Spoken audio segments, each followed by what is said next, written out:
स्वाहा मंगलनीराजनमिदं गृहाण स्वाहा सर्वोपचाराणि मां गृहाण स्वाहा नमस्तुभ्यं भगवते भक्ताभीष्टप्रदायिने अस्मिन्नग्नौ सन्निधत्स्व पूजामपि गृहाण मे तथा गुण्डादिदेवता मन्त्रैः मूलमन्त्रैः मूर्तिमन्त्रैश्च यथा सम्भवम् आज्याहुतिर्होष्ये इति संकल्प्य ओम नमो भगवते वासुदेवाय स्वाहा ओम नमो भगवते शंकरधनाय स्वाहा ओम नमो भगवते प्रद्युम्नाय स्वाहा ओम नमो भगवते अनिरुद्धाय स्वाहा ओम नमो भगवते पुरुषाय स्वाहा ओम नमो भगवते सत्याय स्वाहा ओम नमो भगवते अच्युताय स्वाहा ओम नमो भगवते अनंताय स्वाहा ओम स्वाहा। जय श्रीमन्नारायण। ఆయా శాలల్లో కుండమంత్ర హవనాన్ని అలానే మూలమంత్ర హవనాన్ని మూర్తిమంత్ర హవనాన్ని జరపవలసిందిగా హోతలకి సూచన, ఉపద్రష్టులు గమనించుకోవలసిందిగా వారు కూడా సూచన చేస్తున్నా. జై శ్రీమన్నారాయణ.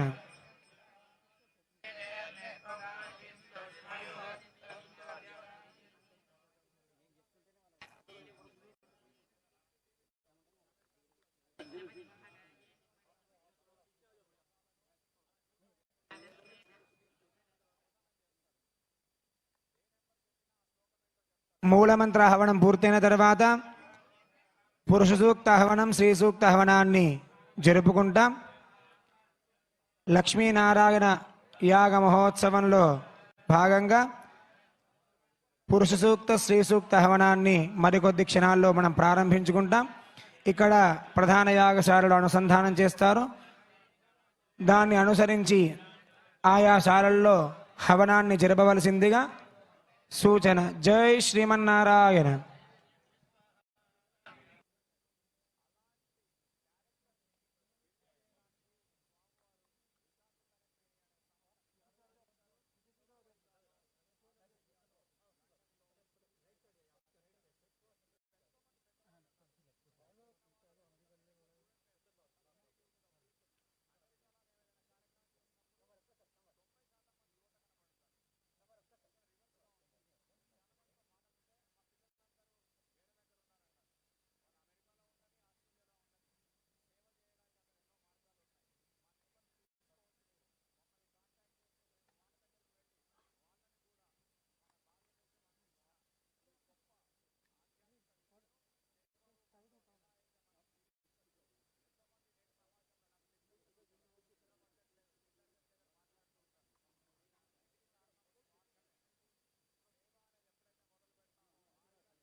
रामानुजायति रामानुजा प्रपन्न जनगति रामानुजा रामानुजायति रामानुजा प्रपन्न जनगति रामानुजा रामानुजायति रामानुजा प्रपन्न जनगति रामानुजा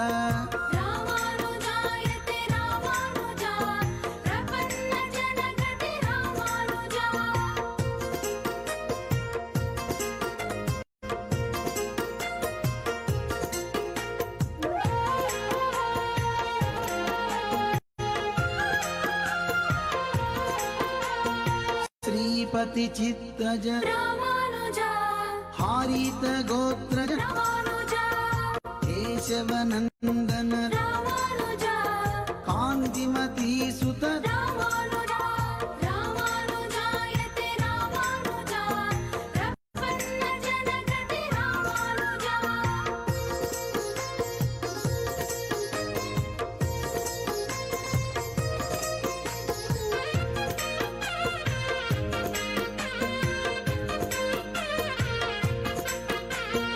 मेषार्द्र संभव रामानुजा मेरु नगधीर रामानुजा श्रीभूतपुरी जग रामानुजा भूतियुगदात रामानुजा रामानुजायते रामानुजा జై శ్రీమన్నారాయణ. జై శ్రీమన్నారాయణ. జై శ్రీమన్నారాయణ. స్వాములందరికీ కూడా సూచన, మన ఇక్కడ ఉన్నటువంటి 108 దివ్య దేశాలలో అర్చకులుగా ఉండకు చాలామంది ఆసక్తిని చూపిస్తూ ఉన్నారు. అలా మీకందరికీ ఇక్కడ ఆలయాలలో అర్చకులుగా ఉండాలనేటువంటి ఆసక్తి కనుక ఉన్నట్టయితే మీ యాగశాలలో ఉన్నటువంటి ఉపద్రష్టలకు తెలియజేయండి.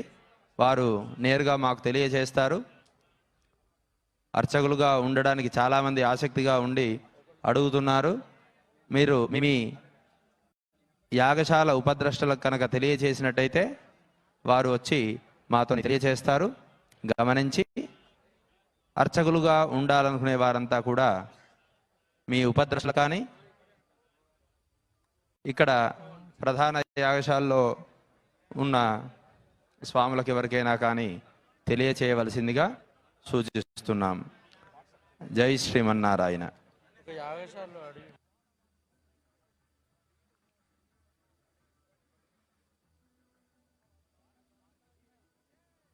వాయవేదం ఓం శుభస్వాహ సూర్యాయేదం ఓం భూర్భువస్సువస్వాహ ప్రజాపతగిరాం ఓం అజితేన్వమగ్గుస్థాః అనుమతేన్వమగ్గుస్థాః సరస్వతేన్వమగ్గుస్థాః దేవసవిధ ప్రాసావీః ప్రాణానాయమ్యా.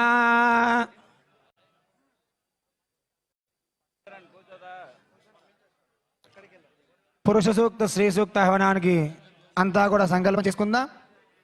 ఓం పూర్వోక్త ఏవం గుణ విశేషణ విశిష్టాయాం అస్యాం శుభతిథౌ యథా సంకల్పిత హవన కర్మణి పురుష సూక్త స్త్రీ సూక్త హవనాఖ్య కర్మ కరిష్యే ఇది సంకల్ప్య ఓం అదితేను మన్యస్వ అనుమతేను మన్యస్వ సరస్వతేను మన్యస్వ దేవసవిధ ప్రసువా.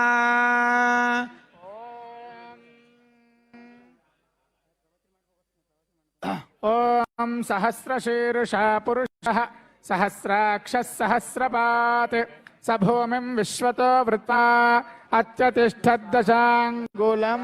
ఓం నమో నారాయణ. ఓం నమో నారాయణాయ స్వాహ. ఓం పురుష ఏవేదం సర్వం యద్భూతం యచ్చ భవ్యం ఉతామృతత్వస్యేషానః యదన్నేనాతిరోహతి. ఓం నమో నారాయణాయ స్వాహ. ఓం ఏతావానస్య మహిమా అతోజ్యాయాగుశ్చ పూరుషః పాదోస్య విశ్వభూతాని త్రిపాదస్యామృతం దివి. ఓం నమో నారాయణాయ స్వాహ. ఓం త్రిపాదోర్ధ్వ ఉదయత్ పురుషః పాదోస్యేహ భవాత్ పునః తతో విశ్వం వ్యక్రమత్ శాసన శనే అభి. ఓం నమో నారాయణాయ స్వాహ. ఓం తస్మాత్ విరాడ జాయత విరాజో అధిపురుషః స జాతో అత్యరిచ్యత పశ్చాత్ భూమిమథో పురః. ఓం నమో నారాయణాయ స్వాహ. ఓం యత్పురుషేణ హవిషా స్వాములంతా కూడా స్వాహాకారం జరపాలి. దేవాయజ్ఞమతన్వత వసంతో అస్యాసీదాజ్యం గ్రీష్మ ఇత్మ శరద్ధవిః. ఓం నమో నారాయణాయ స్వాహ. ఓం సప్తాస్యాసన్ పరిధయః త్రిస్సప్త సమిధః కృతాః దేవాయజ్ఞం ధన్వానాః అబధ్నన్ పురుషం పశుం.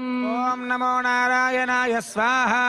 ఓం తం యజ్ఞం బర్హిషి ప్రోక్షన్నే పురుషం జాతమగ్రతః తేన దేవా అయజంత సాధ్యారుటయశ్చయే. ఓం నమో నారాయణాయ స్వాహ. ఓం తస్మాద్యజ్ఞాత్ సర్వహుతః సంభృతం వృషదాచం పశూకుస్తాకుశ్చక్రే వాజవ్యాన్ ఆరణ్యాన్ గ్రామ్యాశ్చయే. ఓం నమో నారాయణాయ స్వాహ. ఓం తస్మాద్యజ్ఞాత్ సర్వహుతః రుచः సామాని జజ్ఞిరే छन्दागुं जिजज्ञरे तस्मात् यजुस्तस्मादजायत ॐ नमो नारायणाय स्वाहा ॐ तस्मादश्वाजायन्त ये केच भजादतः गावो हजज्ञरे तस्मात् तस्माज्जाता अजावयः ॐ नमो नारायणाय स्वाहा ॐ यत्पुरुषं यदधुः कतिधा व्यकल्पयन् मुखं किमस्य कौ बाहू का ऊरूपादावुच्यते ॐ नमो नारायणाय स्वाहा ॐ ब्राह्मणस्य मुखमासीत् बाहुराजन्यः कृतः ऊरो तदस्य यद्वैश्यः पद्भ्यागुं शूद्रो अजायत ॐ नमो नारायणाय स्वाहा ॐ चन्द्रमा मनसो जातः चक्षुः सूर्यो अजायत मुखादिन्द्रश्चाग्निश्च प्राणाद्वायुरजायत ॐ नमो नारायणाय स्वाहा ॐ नाभ्या आसीदन्तरिक्षम् शीर्ष्णोद्यौ समवर्तत पद्भ्यां भूमिर्दिदश्रोत्रात् तथा लोकागुम् अकल्पयन् ॐ नमो नारायणाय स्वाहा ॐ वेदाहमेतं पुरुषं महान्तम् आदित्यवर्णं तमसस्तु पारे सर्वाणि रूपाणि विचित्य धीरः नामानि कृत्वाभिवदनुगदा जी जो मद्रास में भगवान विराजमान हैं, पार्थसारथी भगवान की कृपा से मानी रामानुज स्वामी की माता पिताओं ने प्रार्थना की थी उत्तम संतान के लिए। उनकी प्रार्थना के अनुसार रामानुज स्वामी जी का अवतार हुआ था भूतपुरी में, जिनका सहस्राब्दी महोत्सव हम लोगों के आगे लोगों ने भी दर्शन नहीं किया, बाद के लोग भी दर्शन नहीं करेंगे। हम सब लोग दर्शन कर पा रहे हैं, कितने हम सब लोग भाग्यशाली हैं। आज विश्व के कोने कोने से इस महोत्सव का सज्जन लोग, ज्ञानी लोग दर्शन कर रहे हैं। स्वामी जी महाराज, अपने जीयर स्वामी जी महाराज की इच्छा है, छोटे से छोटा जो बालक है वो भी रामानुज स्वामी जी कौन थे और रामानुज स्वामी जी ने क्या किया था, क्या उनका अलौकिक वैभव था, सब लोग समझ रहे हैं। रामानुज स्वामी सारे विश्व के लिए महोपकार किया है, इसीलिए जो रामानुज स्वामी जी की आज्ञा है लोक हितैषिणी, इस प्रकार पूर्वजों ने बताया। जिन दिव्य देशों से, क्षेत्रों से रामानुज स्वामी जी ने प्रेरणा प्राप्त की थी, उन 108 दिव्य देशों की, और यहाँ रामानुज स्वामी जी के चारों ओर यहाँ भूमंडल में 106 दिव्य देशों का दर्शन होता है। 2 दिव्य देश ऊपर हैं, क्षीर सागर का भी हम इन नेत्रों से दर्शन नहीं कर पाते हैं, परम पद का भी इन नेत्रों से दर्शन नहीं कर पाते हैं, लेकिन वो दिव्य देश भी यहाँ साथ में रहेंगे। कहाँ मुक्तिनाथ, कहाँ बद्रीनाथ और कहाँ वानमामलई, कहाँ तिरुमला। विभिन्न क्षेत्र में खर्च भी करके जाना पड़ता है और आयास कष्ट भी झेल के जाना पड़ता है, लेकिन उन सब सन्निधियों का एकत्र जो दर्शन होना, ये अपने जीयर स्वामी जी महाराज की एक विशेष निर्हेतुक अनुकंपा है। ऐसे महोत्सव में हम लोग आए हैं विभिन्न कोण से। सबके केंद्र कौन है? रामानुज स्वामी। आज से 1000 वर्ष आगे ही जिन्होंने पूरे विश्व के लिए समता का संदेश दिया था। सारा जगत जो भगवान की संतति के स्थान में है, भगवान के दर्शन करने के लिए, भगवान की कृपा प्राप्त करने के लिए प्रत्येक सुयोग्य है। माने पशुर मनुष्य पक्षीवा ये च वैष्णव संश्रया तेनैव ते प्रयास्यन्ति तद्विष्णोः परमं पदम। हमारे यहाँ जय श्रीमन्नारायण, जय श्रीमन्नारायण, जय Sriman Narayana. Excellencies, distinguished delegates, devotees from all the walks of life, it gives us a great pleasure to extend to you all a very warm welcome. We are very delighted to have Shriman Amit Shah ji, our Honorable Home Minister of India, at Samata Murthy Ramanujacharya Samaroham celebrations. We extend a hearty welcome to Amit Shah ji onto the dais.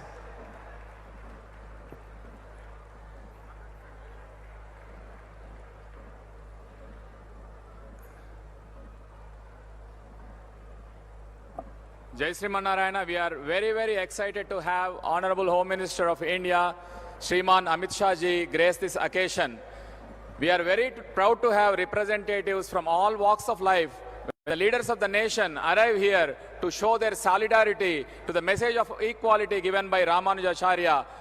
How else can we express gratitude to this great nation where everybody is equally taking part in these celebrations of the equality? Samata Spurti Kendra is already sending a strong message that it includes each and every leader from all walks of life, be it the leaders who are governing the nation.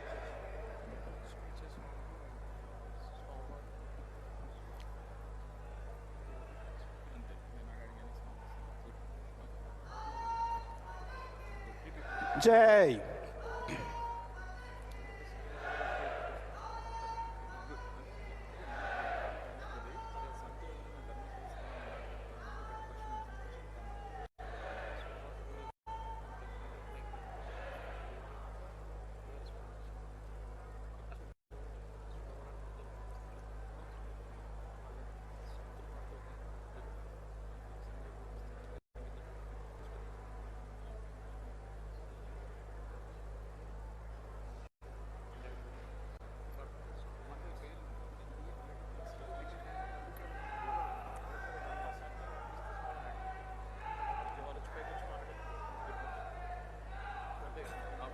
We are very delighted to have Shriman Amit Shah ji, the Honorable Home Minister of India at this gracing this event.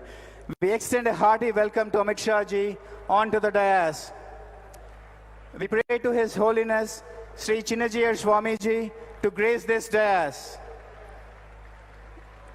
It's such a great sign of humility that the leaders who are running the nation are meeting the Dharmacharyas who have assembled here to discuss about the power of equality that is given to us by Ramanujacharya Swami 1000 years ago.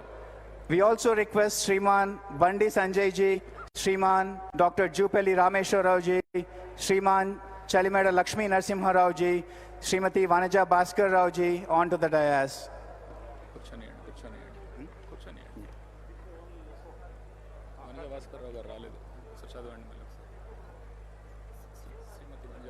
Srimati Vanaja Bhaskar Rao ji, please welcome onto the dais. And we pray to His Holiness Sri Chinnajiyar Swami ji to address the great gathering here today. Jai Sriman Narayana.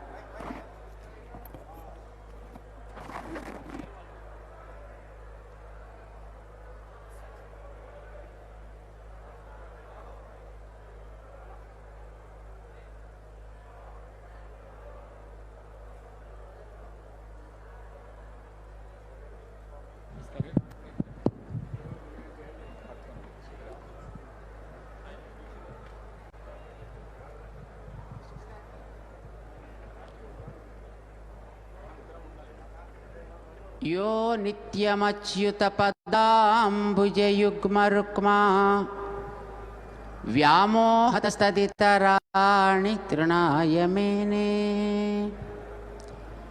अस्मद्गुरोर्भगवतोऽस्य दयैकसिन्धोः रामानुजस्य चरणौ शरणं प्रपद्ये। जय श्रीमन नारायण। आज भाग्यनगर को भाग्यवान बनाने के लिए भगवद रामानुजाचार्य स्वामी जी की समता मूर्ति यहाँ निर्माण होकर और उनकी प्रतिष्ठा के लिए 1035 कुंडों से श्री लक्ष्मी नारायण महायज्ञ का कार्यक्रम होने का सुअवसर पर आज और कल 2 दिन भारत में रहने वाले भिन्न भिन्न प्रांतों से यहाँ धर्माचार्य और संतगण विद्वान यहाँ पर पधारे थे। उनका सदस्य आज यहाँ पर आरंभ हुआ है और इस सुअवसर पर अपने भारत का महत्व को और अपना धर्म का वैभव को दुनिया को बताते हुए भारत माता की श्रृंखलाओं को जिन्होंने तोड़ा था, भारत माता का मुखार बिंदु को उठाकर मुस्कुराने जैसा किए थे हमारे अमित शाह जी और अपने प्रधानमंत्री जी। अब आज यहाँ पर श्रीमान अमित शाह जी पधारे हैं। श्रद्धा से धर्म का पालन करते इस यज्ञ का संदर्शन के लिए, समता मूर्ति का संदर्शन करने के लिए और धर्माचार्यों का आशीर्वाद प्राप्त करने के लिए यहाँ पर पधारे हैं। वे अभी यहाँ आकर समता मूर्ति के बारे में यहाँ पर की गई व्यवस्था को दिखाने वाले एक प्रीव्यू थिएटर है, उसका उद्घाटन करके तत्पश्चात समता मूर्ति का संदर्शन और यहाँ रामानुजाचार्य स्वामी जी को प्रेरणा देने वाले 108 जो दिव्य देश यहाँ पर बने हैं उनका भी संदर्शन करके यहाँ आप सब धर्माचार्यों का और भक्तगण का आशीर्वाद लेकर अपना देश का महत्व को और भी ऊपर ऊपर आसमान तक ले जाने के लिए कटिबद्ध होकर यहाँ पर आए हैं श्रीमान अमित शाह जी।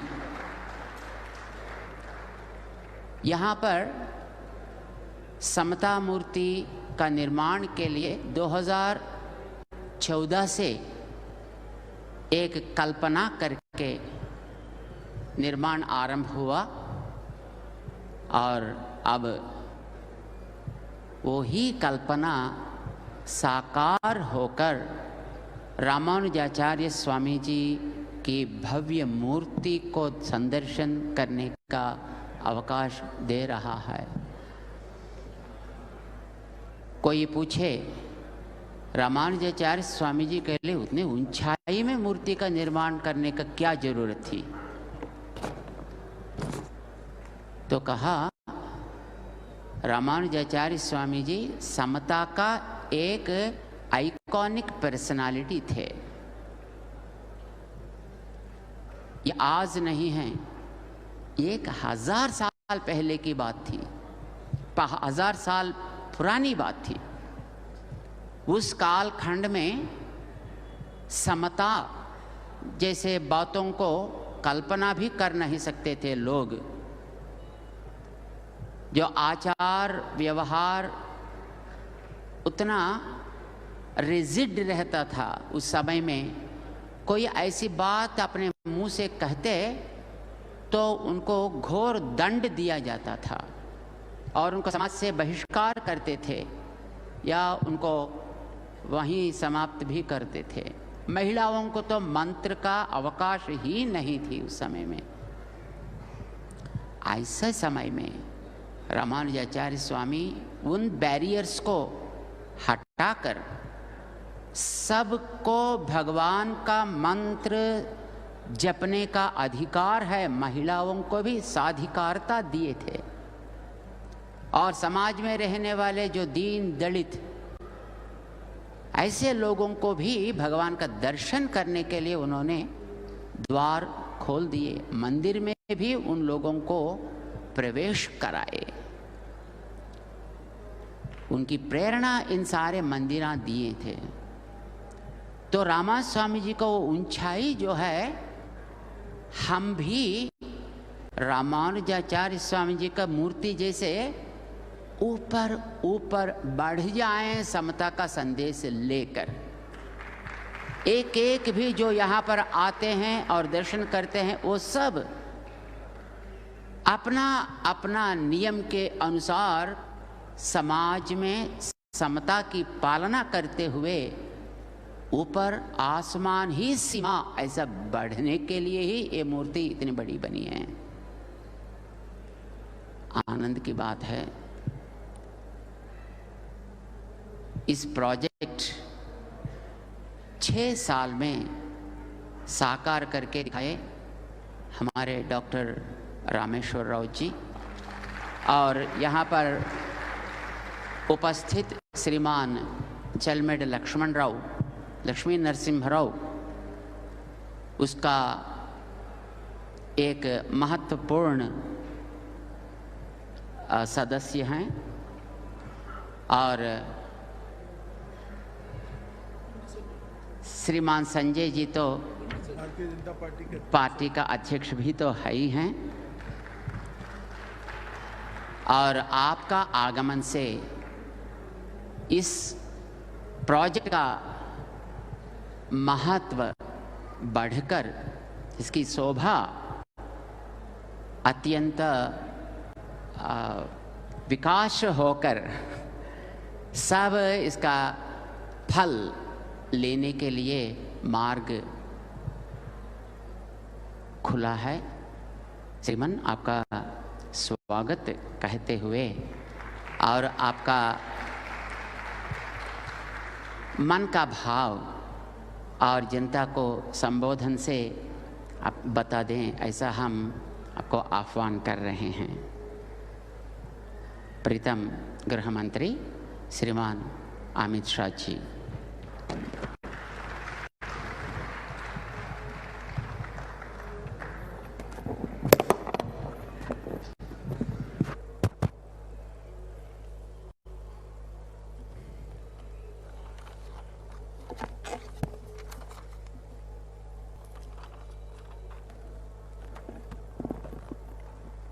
मंच पर उपस्थित श्री श्री त्रिदंडी चिन्नाजीयर स्वामी जी,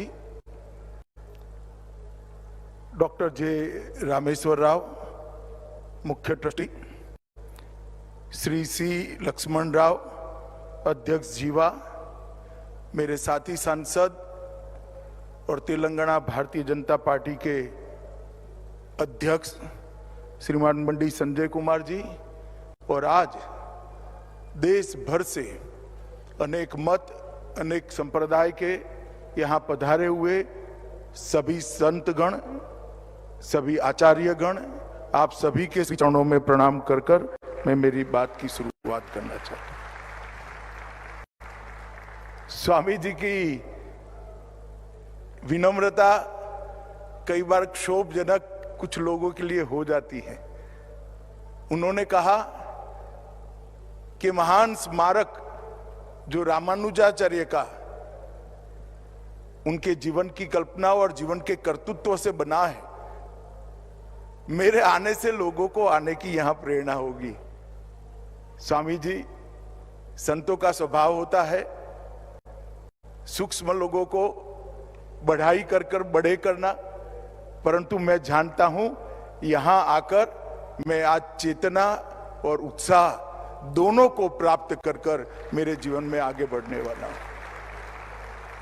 इस प्रकार के जो महापुरुषों के स्मारक होते हैं, वो जिनके अंदर संवेदना होती है, धर्म के लिए, समाज के लिए कुछ करने की प्रेरणा होती है, इच्छा होती है, ऐसे लोगों को अनेक सालों के सालों तक काम करने की चेतना और उत्साह देते हैं। और मैं बड़ी विनम्रता से स्वामी जी आपको कहना चाहता हूं, आप युगों तक ऐसे अनेक धर्म अनुरागी लोगों को प्रेरणा और उत्साह आपका ये भगवत रामानुजाचार्य का जो स्मारक बनाया है वो देता रहेगा।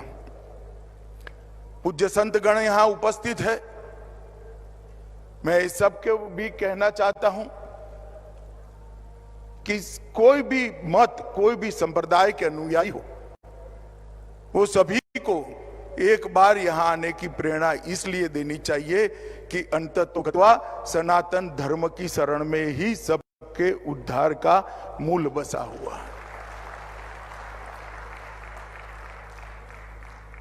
रामानुजाचार्य के जीवन के 1000 साल, उनकी सहस्त्राब्दी, इसका इससे बड़ा उनके काम को कोई भावांजलि भी नहीं हो सकती, स्मरणांजलि भी नहीं हो सकती, कार्यांजलि भी नहीं हो सकती।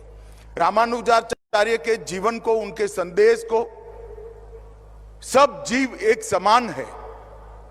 वेदों के मूल वाक्य को उन्होंने समय की गर्त से बाहर निकालकर अपने कर्तृत्व से किसी की भी लिए कटु कुछ बोले बगैर अनेक परंपराओं को तोड़ते हुए समाज के बीच में रखा, उसको प्रस्तावित किया और आज 1000 साल के बाद भी न केवल भारत, पूरे विश्व को वो संदेश दे रहा है।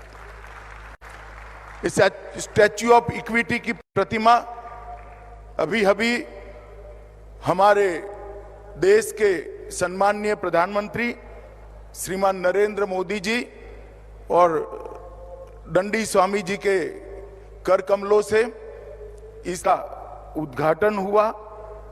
मैं अभी वहां जाकर आया हूं। अगर दूर से देखते हैं तो ये प्रतिमा दूर से देखते ही अद्भुत आत्मा को शांति देती है, चित्त को प्रसन्नता करती है और मन को आह्लाद कर देती है। मगर जैसे ही नजदीक जाते हैं और वो हॉल से होकर रामानुजाचार्य का संदेश देश की सभी भाषाओं में सभी मुमुक्षुओं को मिल पाए, इस प्रकार की व्यवस्था जो स्वामी जी ने की है, उसको ग्राह्य करते करते करते समय निकालकर जब ऊपर जाकर रामानुजाचार्य के विराट मूर्ति का दर्शन होता है, तब मालूम होता है कि हम कितने बड़े महापुरुष को प्रणाम करने के लिए आए हैं। भगवत रामानुजाचार्य ये पूरे देश, पूरी दुनिया के लिए इक्वालिटी का, समता का जो संदेश दिया, वो इस स्मारक के बाद युगों युगों तक न केवल भारत, समग्र विश्व में ये अपना संदेश, सनातन धर्म का संदेश फैलाने का काम करेगा, उसका मुझे विश्वास है। भारत के इतिहास को महाभारत के पहले से लेकर रामायण काल से लेकर आज तक देखे थे, बहुत सारे उतार चढ़ाव आए हैं और सनातन धर्म भी काल की अनेक थपेड़ों को खाते खाते खाते खाते अपनी अस्तित्व को बचाते हुए कभी दैदीप्यमान स्वरूप से, कभी आगे आने वाले स्वरूप में जाने के लिए एक प्रकार से कभी काल बाह्य होने बगैर सनातन धर्म भी इसके साथ ही आगे बढ़ता गया। हमने देखा है सनातन धर्म पर जब जब संकट आया, कोई ना कोई आया जिसने सनातन धर्म की ज्योत को प्रज्वलित की, दीप्यमान की और एक ज्ञान यात्रा को समग्र विश्व में आगे बढ़ाया है। रामानुजाचार्य भी एक ऐसे ही व्यक्ति थे जिन्होंने शंकराचार्य के बाद एक काम को बहुत अच्छे तरीके से किया। आदि शंकर ने ढेर सारे मतांतरों को एक करते हुए सनातन धर्म की छत्र छाया में देश को एक करने का, एक छतरी के नीचे लाने का काम किया और रामानुजाचार्य ने अपने जीवन कवन से पूरे देश को सनातन धर्म के साथ जोड़ने का काम किया। कई सारे कुरिवाज, कुप्रथाएं कटु विरोध करे बगैर अपने कर्म से उन्होंने बदली।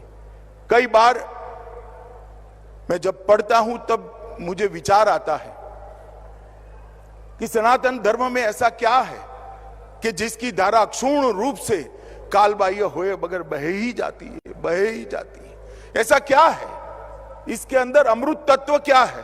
और कई सारे धर्मों का भी अभ्यास करते हैं जब तुलनात्मक अभ्यास करते हैं तो नजर में आता है कि सनातन धर्म में मैं ही सत्य हूं, ये जड़ता और अहंकार नहीं।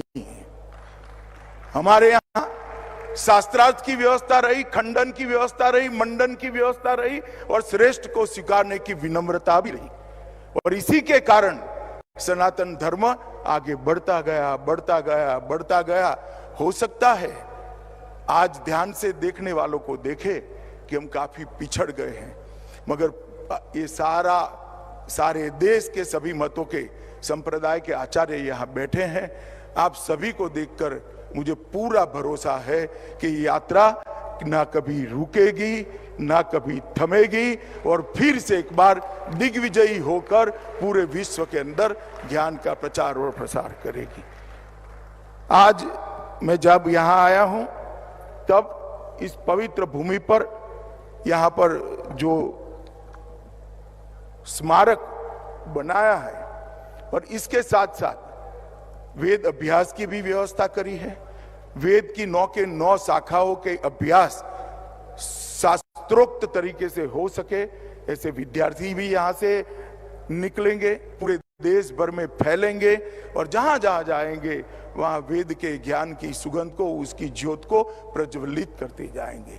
और इसके साथ रामानुजाचार्य का जो संदेश था, उनका जीवन का संदेश था, और इस संदेश को हर व्यक्ति समझ सके, इस प्रकार से यही स्मारक के साथ देश की सभी भाषाओं में प्रसारित करने का काम स्वामी जी ने किया है। मैं फिर से पूज्य श्री चिन्नाजीयर स्वामी जी को बहुत बहुत बहुत बहुत समग्र देश की ओर से साधुवाद और धन्यवाद करना चाहता हूं। आज जब मैं यहाँ आया हूं तब यहाँ पर 1035 कुंड के साथ श्री लक्ष्मी नारायण महायज्ञ भी हो रहा है। चारों वेद की 9 की 9 उपलब्ध शाखाओं का पाठ भी किया जा रहा है। अष्टाक्षरी मंत्र का 10 करोड़ जाप हो रहा है, जिससे हमें मालूम पड़ेगा कि ये धरती हमेशा के लिए कितनी पवित्र होने वाली है। इतिहास, पुराणों और आगमों का भी पाठ हो रहा है। सभी प्रकार की पूजा व्यवस्था और पूजा पद्धति को भी समाहित और संरक्षित करने का भी यहाँ पर एक व्यवस्था किया गया है। और श्री रंगम के रंगनाथ, तिरुमाला के तिरुपति के श्री वेंकटेश्वर स्वामी सहित 108 प्रेरणा केंद्रों दिव्य देशों के अभिषेक से ये मूर्ति के आगे यज्ञ संपन्न हो रहा है। महाप्रसाद भी 24 घंटे भक्तों के लिए वितरित किया जा रहा है। और आज मैं इतना जरूर कहना चाहता हूं कि आपका ये जो प्रयास है, आने वाले अनेक सालों तक स्वामी जी को पूरा देश याद रखेगा। सनातन धर्म के सभी अनुयायी, चाहे किसी भी मत को मानने वाले हो, वो सभी इसको जरूर याद करेंगे, इसका अनुमोदना भी करेंगे। मेरा स्वामी जी से परिचय 2003 में गुजरात में जब भूकंप आया तब हुआ था। स्वामी जी चुपचाप कोई सुविधा, सरकारी सुविधा मांगे बगैर एक गांव पकड़कर बैठ गए थे और वो गांव को पूरा बनाकर ही वहां से। इसके बाद में भी मेरा 2 बार संपर्क आया। मैं वो गांव के उद्घाटन के लिए वहां कच्छ गया था, जो स्वामी जी ने बनाया था। और उसके बाद भी जब जब भी मिला, मुझे आश्चर्य होता है कि इतने बड़े बड़े काम करने की प्रेरणा स्वामी जी कहाँ से लाते हैं, और ईश्वर उनको पूरी करने की भी बहुत बड़ी क्षमता देता है। आज वैदिक परंपरा और संस्कृति की शिक्षा देने का आपने यहाँ पर जो काम शुरू किया है, मैं ईश्वर से हमेशा प्रार्थना करूंगा, स्वामी जी मेरी नित्य प्रार्थना का हिस्सा रहेगा कि ये काम अनेक युगों तक चलता रहे और सनातन धर्म की सेवा करता रहे। इतने सारे विद्वानों के सामने, इतने सारे संतों के सामने विशिष्टाद्वैत दर्शन पर मेरे लिए कुछ बोलना असंभव है। मैं जन्म से वैष्णव हूं और शुद्धाद्वैत का अनुयायी हूं। मेरी माता वल्लभाचार्य के शुद्धाद्वैत के आधार पर ही पूरा जीवन जी, मगर मैं यहाँ विशिष्टाद्वैत पर कोई बात करना नहीं चाहता, क्योंकि ना मेरी योग्यता है, ना इतने बड़े संतों के सामने मैं कुछ बोल सकता हूँ। परंतु मैं इतना जरूर कहना चाहता हूँ कि आज जब मैं आया हूँ तब मैं रामानुजाचार्य के लिए जरूर कुछ बात करना चाहूँ। हिंदू पंचांग में इसका चक्र 60 साल का होता है और 60वां जन्मदिन षष्ठ अब्द पूर्ति के नाम से मनाया जाता है। और हमारे यहाँ शास्त्रों में मनुष्य के पूर्ण जीवन काल का अर्थ है 2 चक्र को जो जीवित रहता है 120 साल के पूर्ण जीवन की कल्पना करी है, और रामानुजाचार्य ने भी 120 साल का पूर्ण आयुष्य इस पृथ्वी पर होगा। और ईश्वर ने ही ढेर सारे कुरिवाजों को सनातन धर्म से बाहर निकालने के लिए और इतनी मधुरता के साथ अपने कर्तृत्व से बाहर निकालने के लिए रामानुजाचार्य के रूप में ही यहां आकर हम सब के बीच में 120 साल अपना काम करने का एक प्रयास किया था। और इसी का परिणाम है कि आज सनातन धर्म पूरा एक होकर फिर से एक बार नई ऊर्जा के साथ आगे बढ़ने की दिशा में जा रहा है। समाज में समता समरसता स्थापित करने के लिए द्वैत अद्वैत फिर विशिष्टाद्वैत, और उसमें भी आगे कई आचार्यों ने अनेक प्रकार से इसकी मीमांसा की। ब्रह्म सूत्र के एक प्रकार से जटिल ज्ञान से लोकभोग्य ज्ञान को बनाने का काम इन आचार्यों ने किया, और इसी के माध्यम से आज अनेक लोग बहुत बड़ा ज्ञान न होने के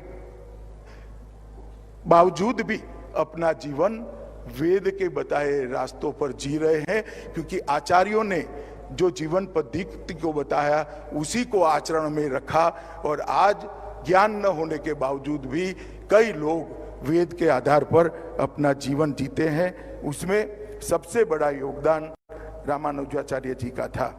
आदिशंकर के अद्वैत दर्शन, माधवाचार्य के द्वैत दर्शन और रामानुजाचार्य के विशिष्टाद्वैत के कारण ही आज वैष्णव संप्रदाय ने अनेक प्रकार के जीवों को आगे बढ़ने का और वेद आधारित जीवन जीने का रास्ता प्रशस्त हुआ है। रामानुजाचार्य ने मध्यम मार्ग को व्याख्यायित करते हुए विशिष्टाद्वैत की अवधारणा दी और भारतीय समाज में एकत्व लाने का, स्थापित करने का एक क्रांतिकारी काम किया। रामानुजाचार्य के विशिष्ट द्वैत दर्शन के कारण ही पूरब से पश्चिम और उत्तर से दक्षिण तक भारत एक सूत्र में बना। कई सारे भक्ति आंदोलनों के मूल ढूंढेंगे तो रामानुजाचार्य के विशिष्ट द्वैत के अंदर ही हमें मिलेंगे। मैं आगे इस पर आपको बताऊंगा। यहां पर बहुत सारे संत बैठे हैं। रामानुजाचार्य के जीवन को, इनके योगदान को सरल शब्दों में कुछ विभागों में अगर बांट देते हैं तो समता, समरसता एक, ज्ञान ग्रहण में समानता, सभी को ज्ञान ग्रहण करने का अधिकार है, और ये भी उन्होंने प्रस्तापित किया। जातिगत भेदभाव को भी उस जमाने में 1000 साल पहले समाप्त करने के लिए क्रांतिकारी काम किया। क्षमता के अनुसार काम का विभाजन, पूजा के अधिकारों को भी 20 मंदिर के पूरे संचालन को 20 हिस्सों में बांटा और हर समाज को इसके साथ जोड़ने का उन्होंने काम किया। भाषा की समानता को भी उन्होंने प्रस्तापित किया और मोक्ष के अधिकार को भी एक विशिष्ट वर्ग की जगह सब जीव को मोक्ष का अधिकार है अगर ज्ञान और भक्ति के मार्ग पर चलते हैं, इसको भी उन्होंने किया। और एक मेरे एनालिसिस से मैं जुड़ा है, मैं बात को बताऊंगा। रामानुजाचार्य अपने आप में बहुत विनम्र थे, परंतु वो विद्रोही भी थे। बहुत सारी कुप्रथाओं को इनके अंदर के विद्रोही आत्मा ने समाप्त करने का काम किया था। आज मैं यहाँ आया हूं तब उन्होंने श्रीरंगम में संन्यास लेने के बाद रामानुजाचार्य शालिग्राम नामक स्थान पर रहने लगे और कई सारे ग्रंथों की रचना की ब्रह्मसूत्र के भाष्य पर लिखे 2 मूल ग्रंथ उनके बहुत लोकप्रिय हुए, श्री भाष्यम एवं वेदांत संग्रहम। उनके 9 ग्रंथ आज भी ढेर सारी लाइब्रेरी में उपलब्ध है। मैं आपको इसलिए बताना चाहता हूं, मेरा जन्म एक बहुत छोटे से कस्बे में हुआ है, मानसा कर गुजरात से, अहमदाबाद से 50 किलोमीटर दूर गांव है, और मेरे गांव में 150 साल पुरानी लाइब्रेरी है। ये 9 के 9 ग्रंथ वो लाइब्रेरी में आज भी उपलब्ध है। संदेश किसी के कर्तृत्व का कितना दूर जाता है, इसका ये उदाहरण है। श्री भाष्य वेदांत दीप, वेदांत सार, वेदार्थ संग्रहम, श्री गीता भाष्य, नित्य ग्रंथ, शरणागति गद्य, श्री रंग गद्य और श्री वैंकुट गद्य, ये 9 के 9 ग्रंथ आज अनेक लाइब्रेरियों के अंदर उपस्थित है। और कई जगह पे मुमुक्षु अपनी मुमुक्षा पिपासा को शांत करने का काम करते हैं। रामानुजाचार्य ने, मैंने जैसे पहले कहा, समता और समरसता का मैसेज अपने कर्तृत्व से दिया, और उन्होंने सभी वर्ग के लोगों को शिष्य भी बनाया, सभी वर्ग के लोगों के वो भी स्वयं शिष्य करे। और इसी में से आगे बढ़ते हुए रामानुजाचार्य की शिष्य परंपरा में रामानंद हुए। इससे आगे बढ़ते हुए इनके शिष्यों में कबीर, रैदास और सूरदास भी हुए। और इस प्रकार से ज्ञान परंपरा न जाने कितने प्रदेशों में, कितने गांवों में पहुंची। अगर समता और समरसता का उन्होंने रास्ता न खोला होता तो कबीर दास को ये वेदों के रहस्यों की जानकारी कभी न मिलती, रैदास को वेदों के रहस्यों की जानकारी कभी न मिलती, सूरदास को भी न मिलती। और गुरु जी गोष्ठीपूर्ण की कथा भी बहुत हम सबको प्रेरणा देने वाली है। एक बार कुछ मंत्र सीखने के लिए रामानुजाचार्य गोष्ठीपूर्ण की वहां गए। 18 बार जाने के बाद भी उनको उचित नहीं पाया। 19वीं बार जब गए तब उन्होंने कहा कि आपको मैं मंत्र तो सिखाता हूं, मगर तभी सिखाऊंगा जब अयोग्य के सामने आप उसका उच्चारण नहीं करोगे। रामानुजाचार्य ने उनसे मंत्र सीखा और मीनार के ऊपर चढ़कर जोर से वो मंत्र को बोले। नीचे आए, गुरु गोष्ठीपूर्ण बड़े गुस्सा हो गए। उन्होंने गुस्से के भाव के साथ कहा कि क्या किया तुम नरक में जाओगे। तो रामानुजाचार्य ने बाल सहज विनम्रता के साथ कहा, नरक में जाने से कोई दिक्कत नहीं है, अगर अनेक जीवात्माओं का कल्याण होता है तो मुझे नरक भी पसंद है। और ये कहते ही गोष्ठीपूर्ण के पूरा गुस्सा शमन हो गया और उन्हें एम्पेरुनार मतलब मेरे भगवान ऐसा कहकर रामानुजाचार्य से गुरु ने स्वयं आशीर्वाद मांगे। जातिगत भेदभाव को भी रामानुजाचार्य ने समाप्त करने का काम किया। कांचीपूर्ण एक ब्राह्मणेतर जाति से जब वो उनका शिष्य बनने के लिए गए तब उन्होंने कहा कि परंपरा ऐसी है, आप ब्राह्मण हो, मैं आपको शिष्य नहीं बना सकता। रामानुजाचार्य ने उत्तर दिया, यदि शास्त्रों का ज्ञान केवल ईश्वर की भक्ति की जगह अहंकार और अभिमान लाता है तो ज्ञान मिथ्या है, इससे बेहतर अज्ञानी रहना ही है। और उन्होंने बाद में उनके गुरु बनने की बात को स्वीकार किया। बाबा साहब आम्बेडकर ने भी इसको एक्नॉलेज करते हुए लिखा है, हिंदू धर्म में समता की दिशा में यदि किसी ने महत्वपूर्ण काम किया है और उनको व्यवहार में लागू करने का प्रयास किया है तो वो संत रामानुजाचार्य ने ही किया है। उन्होंने कांचीपूर्ण नाम के एक गैर ब्राह्मण को अपना गुरु बनाकर एक स्पष्ट संदेश पूरे देश में देने का प्रयास किया था। समता के अनुसार भगवान की सेवा करने का सबको अधिकार है।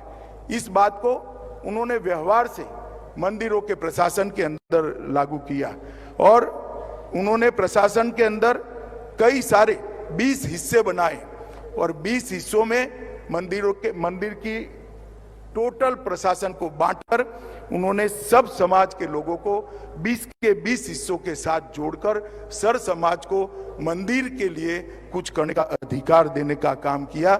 इससे सारा समाज आज मंदिर के साथ जुड़ा हुआ हमें देखता मिलता है। पूजा के अधिकार में भी उन्होंने समानता का अधिकार देने का काम किया। मेलकोट में अपने प्रवास के दौरान रामानुज ने देखा कि समाज के कुछ वर्गों के भक्तों को सामाजिक मानदंडों के कारण मंदिर के अंदर पूजा करने की अनुमति नहीं थी। इस प्रथा से वो बहुत दुखी थे। उन्होंने पुरानी प्रथा में कोई बदलाव करे बगैर एक नई प्रथा शुरू की। किसी भी भक्त की पृष्ठभूमि की परवाह किए बगैर भगवान की पूजा करने की अनुमति देने का मार्ग प्रशस्त किया और घर पर भगवान की देवता स्वरूप की व्यक्तिगत पूजा को सरल और व्यवस्थित किया। मित्रों, जब हमें दिखता है कि भगवान को मंदिर की जगह घर में ले जाकर समाज के हर वर्ग को पूजा का अधिकार दिया, आगे चलकर जब आक्रांताओं ने हिंदुस्तान पर आक्रमण किया और मंदिर ध्वस्त होने लगे, रामानुजाचार्य ने भगवान को घर में रखकर पूजित करने की जो परंपराएं की थी, इसी के कारण हमारा सनातन धर्म आज बचा हुआ था। आज मेरे घर में भी राजभोग की सेवा लगी हुई है। मेरे घर में भी भगवान को भोग धराए जाते हैं। ये बहुत बड़ा काम था जिन्होंने कपड़े से कपड़े समय के अंदर हमारे सनातन धर्म को टिकाने का काम किया और आगे बढ़ाने का काम। महिला सशक्तिकरण के लिए भी भगवत रामानुजाचार्य ने ढेर सारे काम करे। तिरुवल्ली में एक दलित महिला के साथ शास्त्रार्थ के बाद उन्होंने उस महिला से कहा कि आप मुझसे कई गुना ज्यादा ज्ञानी है। इसके बाद संत रामानुजाचार्य ने इस महिला को दीक्षा दी और उसकी मूर्ति बनाकर, एक दलित महिला की मूर्ति बनाकर मंदिर में प्रस्थापित कर समग्र सनातन धर्म के अनुयायियों को एक संदेश देने का काम उन्होंने किया। भाषा की समानता के लिए भी उन्होंने बहुत सारा काम किया। संस्कृत भाषा के वेद, वेदांत, भगवत गीता, ब्रह्मसूत्र साहित्य का सम्मान करते रहे, परंतु उन्होंने अजवारों के तमिल छंदों को भी मान देने की शुरुआत की और इसके अंदर भी वेद के ज्ञान को ट्रांसलेट करने का काम किया। रामानुजाचार्य ये दोनों भाषाओं को अपनी दोनों आंख मानते थे। इसके कारण ये प्रदेश के अंदर भी आज वेद बचा हुआ है। मोक्ष का अधिकार सिर्फ सन्यासियों को होता था, ऐसी किंवदंती थी। रामानुजाचार्य ने बताया, अगर छोड़ना ही सन्यास है तो अपने जीवात्मा की रक्षा जो ईश्वर पर छोड़ देता है, अपने जीवन को, अपने भाग्य को ईश्वर पर छोड़ देता है, वह भी सन्यासी है और उसको भी मोक्ष का अधिकार है। अपनी सर्वस्व ईश्वर को सौंपने वाला व्यक्ति मोक्ष का अधिकार होता है और सर्व वर्ण के सभी पुरुष और महिलाओं को मोक्ष के अधिकार का भी उन्होंने किया। अंत में मैं एक बात कहना चाहता हूं, उनके पूरे जीवन में हमने तो देखा नहीं, ना सुना है, आज ना कोई रामानुजाचार्य से देखा हुआ व्यक्ति इस पृथ्वी पर अस्तित्व में है, परंतु उनके जीवन से इतना मालूम पड़ता है कि बहुत विनम्रता के साथ बहुत सारी कुप्रथाओं को उन्होंने बदलने का काम किया। मगर वो आत्मा के अंदर, उनके आत्मा के अंदर कुप्रथाओं के प्रति विद्रोह का ही भाव था। विनम्रता और विद्रोह दो मिल जाते हैं तो सुधार जन्म लेता है। कुप्रथा को अविवेक करे बगैर अपने कर्तृत्व से बदलना, इसी को सुधार कहते हैं और ये काम भगवत रामानुजाचार्य ने किया है। और आज मैं इतना जरूर कह सकता हूं, मैं देश भर के हिस्सों का मैंने भ्रमण किया है। देश भर के श्रद्धा केंद्रों के अंदर जाकर मैंने मेरा सर्च चुका है। कई सारे संप्रदायों में इसके मूल में जाते हैं तो रामानुजाचार्य का विशिष्ट अद्वैत ही आता है। मैं कुछ उदाहरण जरूर देना चाहता हूं। महाराष्ट्र में वारकरी संप्रदाय के मूल में जाएंगे तो आपको रामानुजाचार्य का विशिष्ट अद्वैत का सिद्धांत मिलेगा। राजस्थान राजस्थान और गुजरात के वल्लभ संप्रदाय में जाएंगे तो भी वो मिलेगा। मध्य भारत, बंगाल और मणिपुर के चैतन्य संप्रदाय में जाएंगे तो उसके मूल में भी ये मिलेगा। और असम के शंकरदेव और माधव देव के मूल में जाएंगे, उनके उपदेशों के मूल में जाएंगे तो भी आपको विशिष्ट अद्वैत मिले। एक व्यक्ति ने जो सिद्धांत प्रतिपाद किया जिसमें समानता का मूल मंत्र था, उसके देश के अनेक हिस्सों में शायद रामानुजाचार्य अपने जीवन में कभी मणिपुर नहीं गए होंगे, ना आसाम गए होंगे, परंतु गुजरात के एक छोटे से गांव में भी जाएंगे तो आज वल्लभ संप्रदाय के अनुयायी मिलेंगे।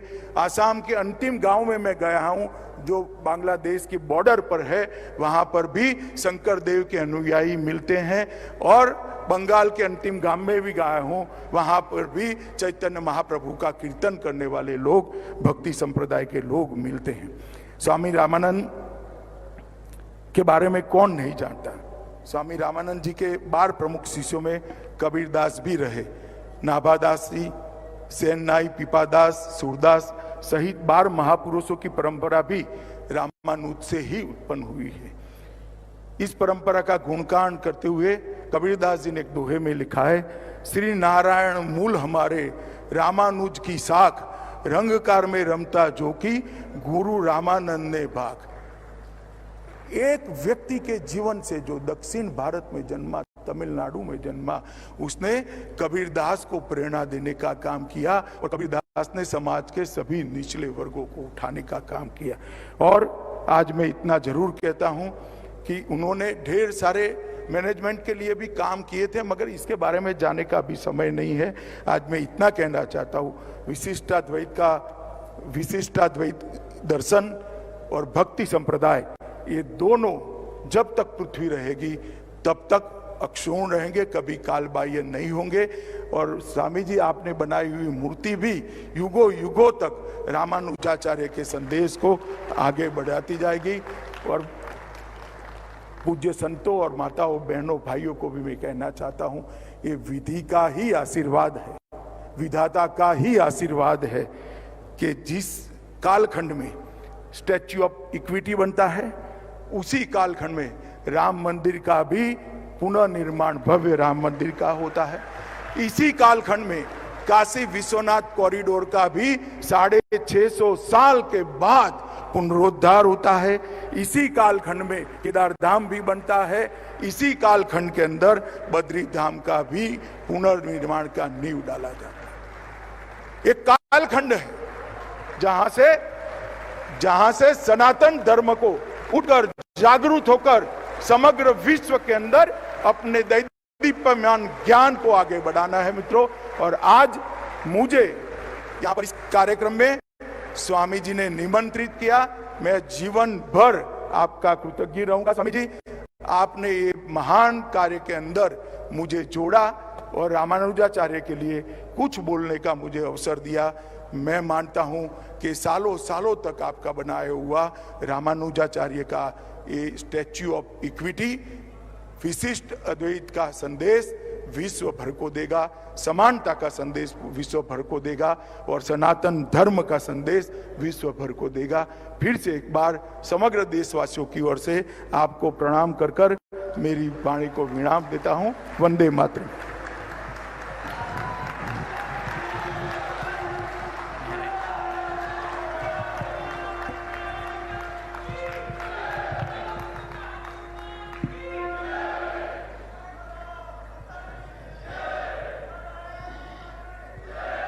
जय श्रीमन नारायण। बंधुओं, प्रीतम अमित शाह जी एक संत जैसा अनेक साल तक परिश्रम करके एक ज्ञान का भांडागार बनता है, ऐसे रामानुजाचार्य स्वामी जी के बारे में और उनका कार्यक्रम के बारे में और उनका सिद्धांत के बारे में वे अपने जीवन में समाज को सुधारने के लिए कितने प्रकार संस्कार किए थे, उनके बारे में अत्यंत विवरणात्मक व्याख्या की हैं। ये तो आश्चर्य की बात है। आपको देश की सेवा करते हुए और इतने विषयों को अपने कैसा इकट्ठा किए हैं और उनको अच्छी तरह समझकर लोगों को अपने प्रेरणा दे रहे हैं। इसलिए आपका ही समय में भारत का गर्व बढ़ा है।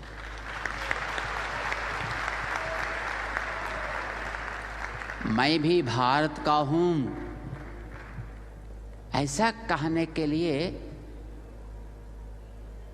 देश में रहने वालों को और बाहर रहने वालों को भी दम मिल रहा है।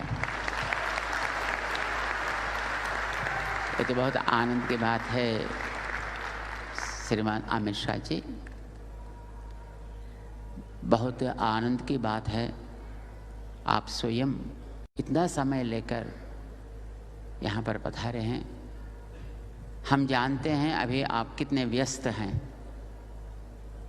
फिर भी समय निकालकर यहाँ तक आकर इस कार्यक्रम में भाग लेते हुए इतनी प्रेरणात्मक व्याख्या आपने की है, ये अत्यंत ही आनंद दे रहा है।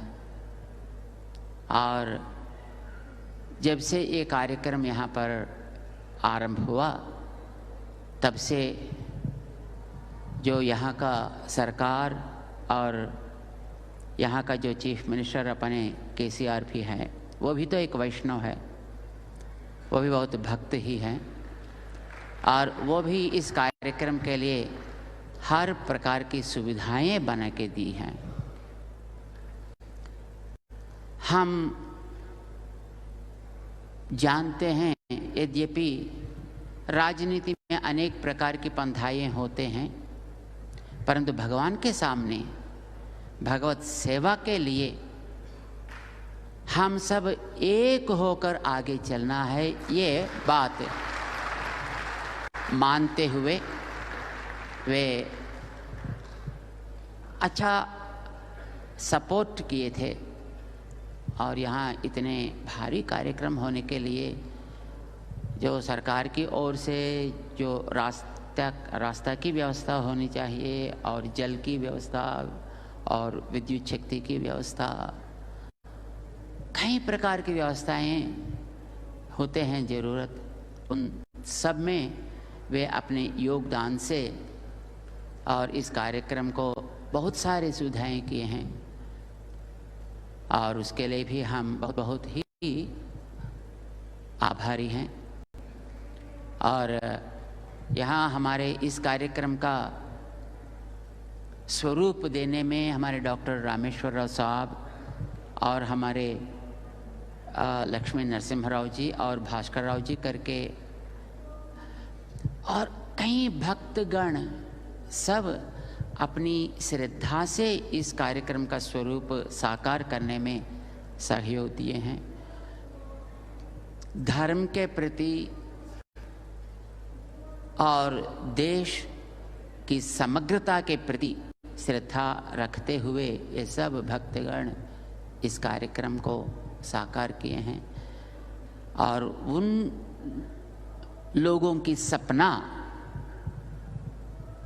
प्रधानमंत्री जी यहाँ पर आना है, अमित शाह जी यहाँ पर आना है, और उनका कर कमल से इस कार्यक्रम लोकार्पण का काम होना है, ऐसा वो जो चाहते थे उसको आप साकार करके उन लोगों का मन अभी आनंद से पूर्ण किए हैं। अब हम धर्माचार्यों को भी प्रार्थना किए हैं, यहाँ पर आज और कल एक 4 बिंदु लेकर उसके बारे में चर्चा करके उसको कुछ निर्णय भी लेकर आपको समर्पण करने के लिए वे चाहते थे, परंतु अब समय परमिट नहीं कर रहा है।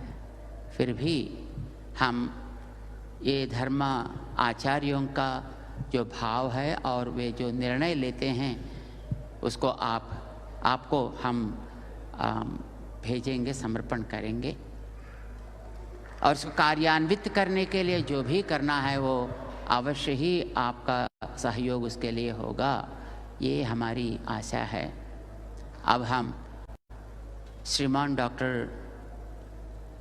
रामेश्वर राव जो माई होम इंडस्ट्रीज़ का अधिनेता है और भारतवर्ष TV9 का भी चेयरपर्सन है और इस कार्यक्रम के खास करके अत्यंत भक्त और सेवक बनकर बहुत सारे लोगों को प्रेरणा देकर इस कार्यक्रम का साकारता में परिपूर्ण सहयोग दिए थे, उनको हम आह्वान करेंगे वो इस कार्यक्रम सफल बनाने के लिए ISO श्रीमान अमित शाह जी को अपनी कृतज्ञता का व्यक्त करें।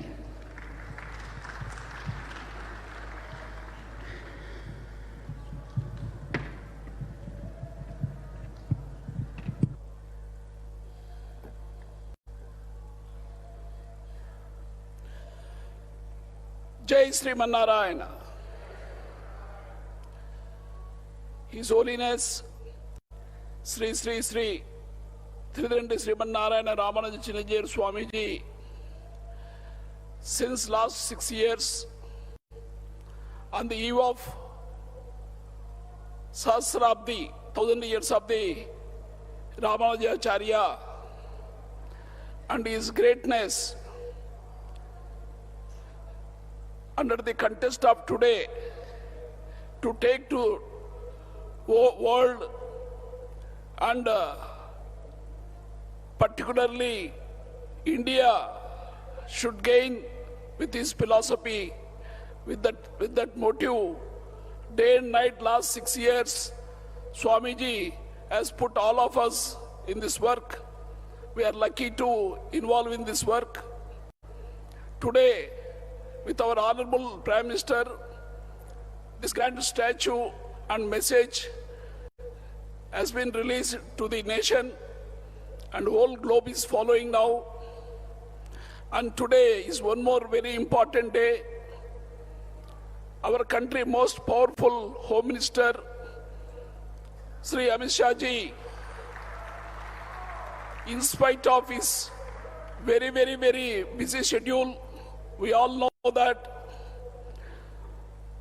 4-5 states going under elections. He is the troubleshooter. He spends almost 20 hours on this Samayampe, on the strategy and election.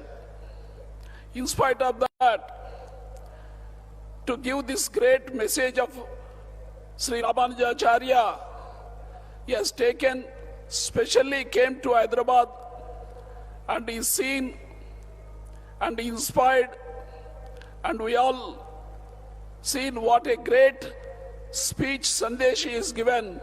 It will go throughout world. With this great leader's message, a Sandesh Pura, every one of this, our country should get benefit. We are so thankful, sir. We are always grateful to you. You are such a strong leader. Whole nation is observing you. After Sardar Vallabhbhai Patel, you stand up to that place and you have done so many courageous decisions under the able leadership of our Modi ji. And once again, I will thank you, our Honorable Minister, Honorable Home Minister of India and Minister for Coordination. And also I will thank you, our local BJP party president, MP Bandi Sanjay, and our Jiva president Lakshmi Narasimha Rao, and all Sadhu Santu Logam, and everybody who participated in this event, all Bhaktagan, and all the workers who made this grand event more success, and particularly media taking this great message from the great leaders and great saints throughout globe. I thank you one and all. Thank you. Jai Sriman Narayan.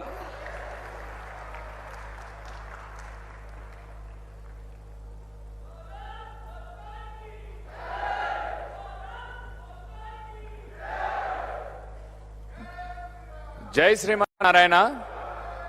What a wonderful delivery of speech it was. We remember a couple of verses from Valmiki Ramayana based on how well Ramanuja's history was shared here.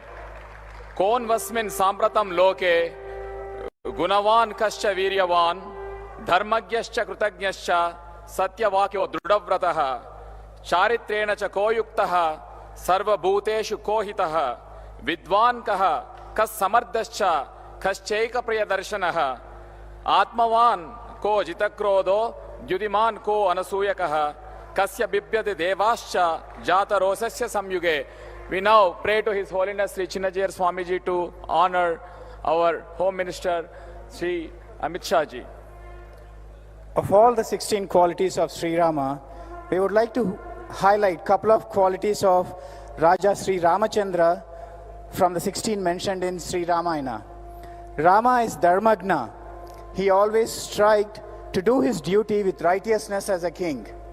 His valor is Dharmapalana, was so great that even Devatas would tremble in fear to face Rama. We are very fortunate to have leaders running this great nation with these qualities that are proud, that are passed on to us by our ancestors, starting with Sri Rama. When our Honorable Prime Minister Sri Narendra Modi ji inaugurated the Samata Murti, he mentioned, we do not need to cut our roots of identity to march ahead towards the progress. Sri Amit Shah ji, gracing this occasion today, has given us so much strength. The Statue of Equality will indeed strengthen our dharmic roots, enhance our identity, and strongly imbibe the values of our Purvacharyas. Jai Sriman Narayana.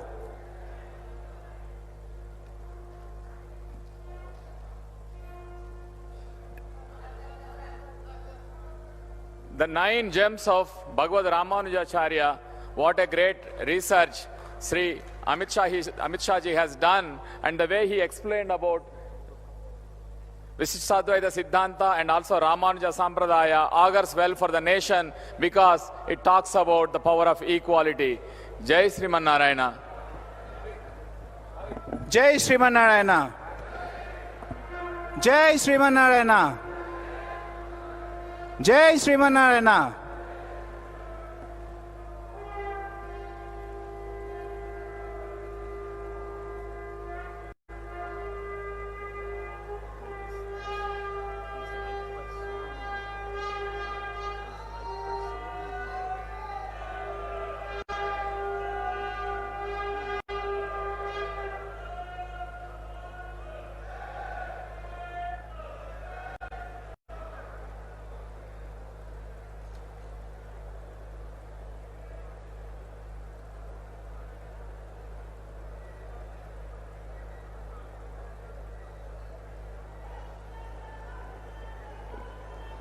We now have a wonderful program. Every day we have a program at this time performed by wonderful artists.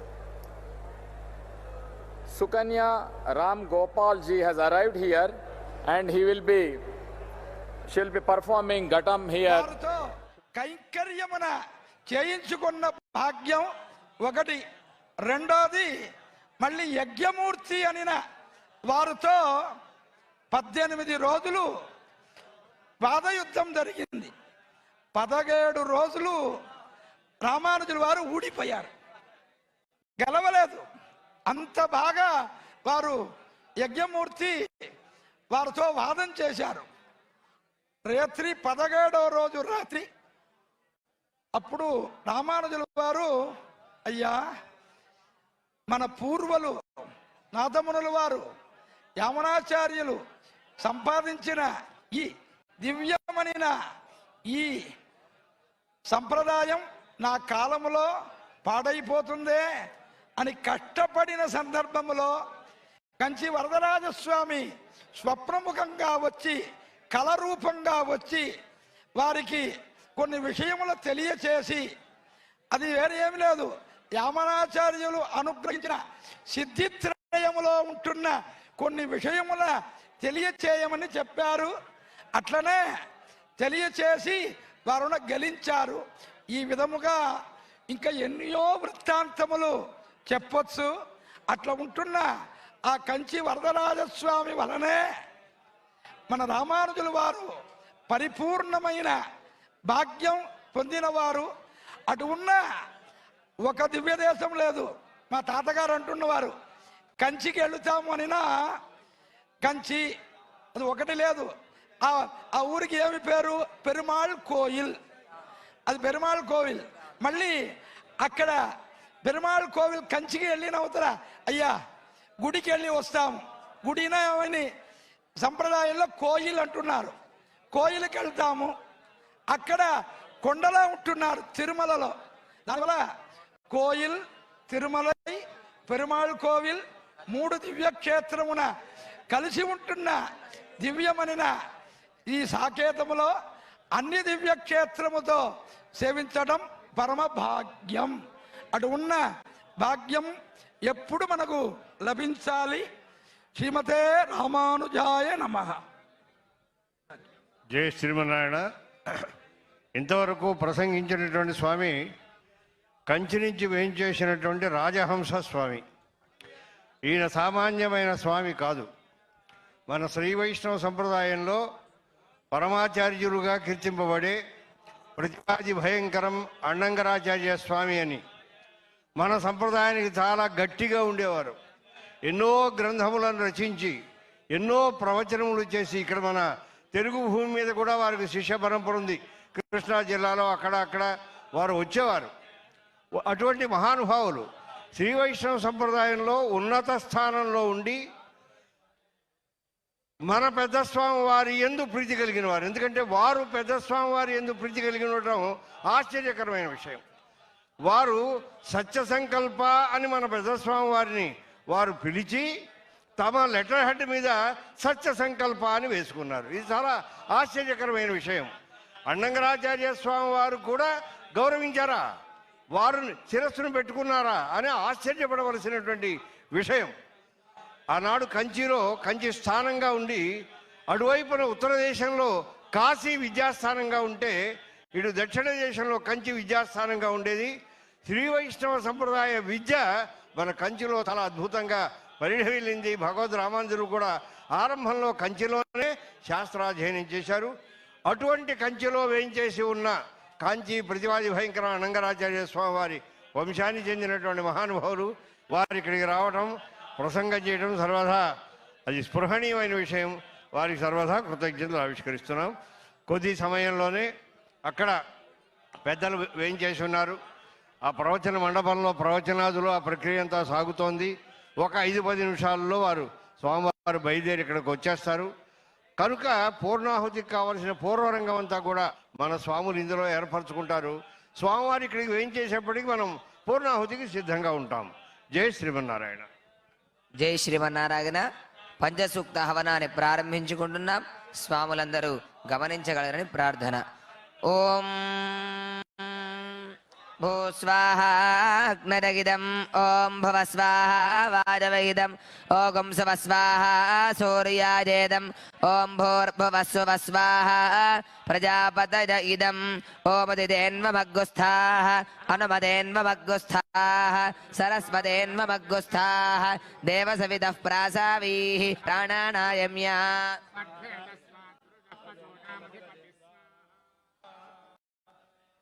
ఓం పూర్వోక్త దేవంగన విశేషణ విశిష్టారామస్యాం శుభతిథోగ్ధ సంకల్పిత హవనకర్మణి మధ్యే పంచసూక్త హవనం కరిష్యే ఇది సంకల్ప్య ఓం అదితేను మన్యస్వ అనుమతేను మన్యస్వ సరస్వతేను మన్యస్వ దేవ సవితః ప్రసువ చరుణానృసూక్తేన షోడశాహుతయః ఓం సహస్రశీర్షా పురుషः సహస్రాక్షः సహస్రపాత్ సభూమిం విశ్వతో వృత్వా అత్యతిష్ఠద్దజాంగులగ్గ స్వాహా.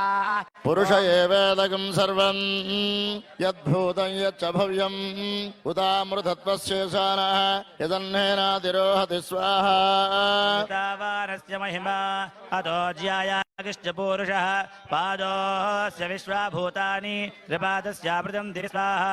త్రిపాదోర్ధవదేత్పురుషः పాదోస్యేహ భవాత్ పునః తతో విశ్వం వ్యక్రామతు శాసనాశనే అభిస్వాహా.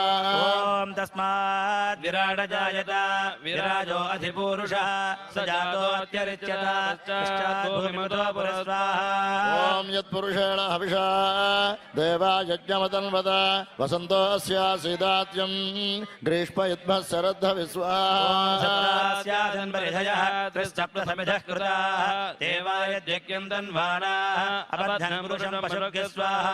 ఓం యజ్ఞం బర్హిషి ప్రోక్షన్ పురుషం జాతమగ్రదః తేన దేవాయ జంద సాధ్యారుషస్యే స్వాహా.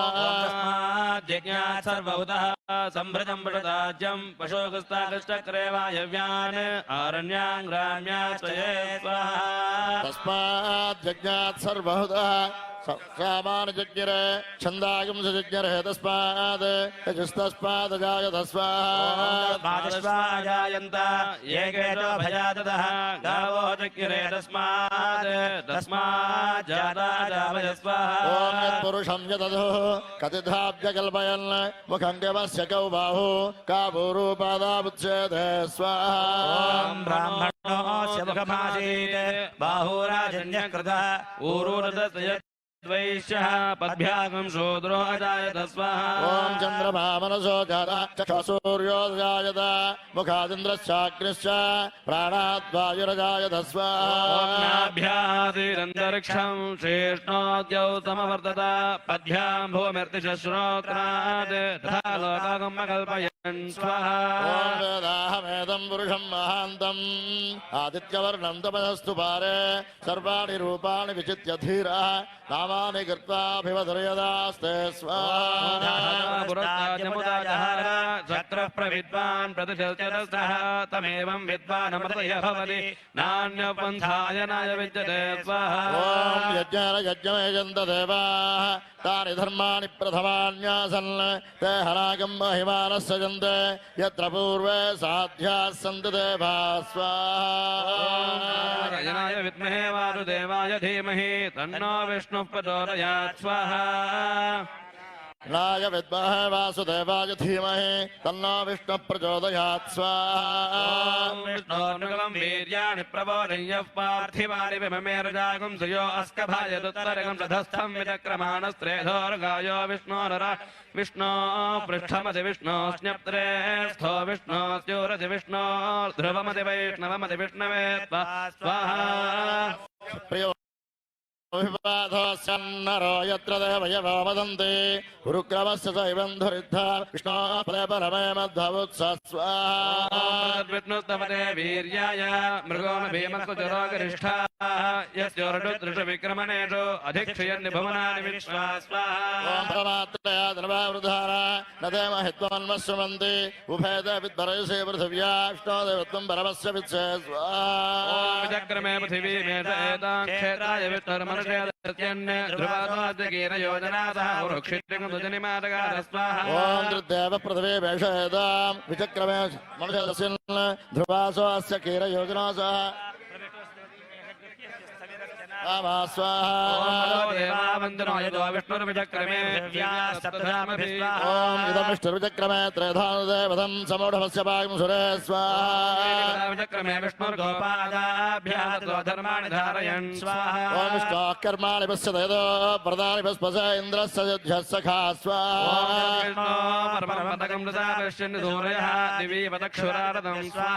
ఓం తద్విప్రాసో వన్యవో జాగ్రవాం సస్సమింధత विष्णोर्यत्परमं ॐ प्रदक्षिण नारायणाय स्वाहा विद्महे वासुदेवाय धीमहि तन्नो विष्णुः प्रचोदयात् स्वाहा ओम नारायणाय विद्महे वासुदेवाय धीमहि तन्नो विष्णुः प्रचोदयात् स्वाहा हिरण्यवर्णां हरिणीं सुवर्णरजतस्रजां चन्द्रां हिरण्मयीं लक्ष्मीं जानवेदो ओम दामावहजातवेदो लक्ष्मीवरपगामनीं यस्यां हिरण्यं विन्द्ययङ्गामस्वं पुरुषानहं स्वाहा प्रबोधिनीं प्रियं देवीमुपक्वये श्रीर्मा देवे चतुर्धां स्वाहा ओम कांसोस्तां हिरण्यप्राकाराभार्द्रां ज्वलन्तीं तृप्तां तर्पयन्तीं पद्मे स्थितां पद्मवर्णां दामिहोपपये श्रियं स्वाहा चन्द्रां प्रभाताय तदा ज्वलन्तीं प्रियं लोके देवदृष्टामुदारां तापनीमीं चरणमहं प्रपद्ये लक्ष्मीर्मेणष्टितां त्वां वृणे स्वाहा ओम आदित्यवर्णे तपसोद जातो वनस्पतिस्तव वृक्षोत बिल्वाः तस्य फलानि तपसानन्तु भागान्तरायास्य बाह्या लक्ष्मी स्वाहा प्रादुर्भूतोऽस्मि राष्ट्रेऽस्मिन् कीर्तिमर्दं ददातु मे स्वाहा ओम क्षितिपासावलां ज्येष्ठा लक्ष्मीर्नाशयाम्याम् अभो दिवसमर्धिं च सर्वाण्यन्नतमे गृहात् स्वाहा ईश्वरीं सर्वभूतानान्दाम्योपक्वये श्रियं स्वाहा ओम मनसख्या ममागोतिं वाचः सत्यं सेवहि पशूनां रूपवन्नस्य मयश्रेयस्रयदाम्य स्वाहा कर्दमेन प्रजाभूतामयदं भवकर्तमा श्रियं मातरि मे कुले मातरं पद्ममालिनीं स्वाहा ओम आपः सजन्तु स्निग्धान चिक्ले तव समय गृहे निज देवीं मातरं श्रियं वासुय मे कुले स्वाहा यक्षरणीं पुष्टितर्णां हेममालिनीं सूर्यां हिरण्मयीं लक्ष्मीं जातवेदोमा स्वाहा आर्द्रां पुष्करणीं चन्द्रां हिरण्मयीं लक्ष्मीं जातवेदो भवावः जातवेदो लक्ष्मीमनपगामिनीं यस्यां हिरण्यं प्रभूतङ्गावो दास्योश्वान् विन्दय पुरुषाणहं स्वाहा ओम महादेव्यै च विद्महे विष्णुपत्नी च धीमहि तन्नो लक्ष्मी प्रचोदयात् स्वाहा महादेव्यै च विद्महे विष्णुपत्नी च धीमहि तन्नो लक्ष्मी प्रचोदयात् स्वाहा ओम भूमिर्भूम्नाद्यौर्वरणान्तरिक्षं महित्वा